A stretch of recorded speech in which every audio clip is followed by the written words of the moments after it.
एक घर में रहता था एक छोटा सा चूहा। दिन भर लोग उसे भगाते रहते, डांटते, तू तो बस नुकसान करता है। लेकिन वो चुपचाप सब देखता, सहता।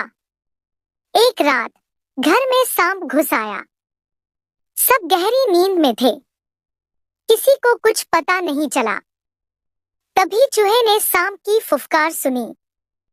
वो भागा और बिना डरे मालिक के पैर पर काट लिया। आदमी की नींद खुली और उसने तुरंत सांप को देख लिया। सांप को मार दिया गया और सबकी जान बच गई। सुबह सब हैरान थे, जिसे हम हमेशा भगाते थे, आज उसी ने हमारी जान बचाई। और उस दिन पहली बार प्यार मिला।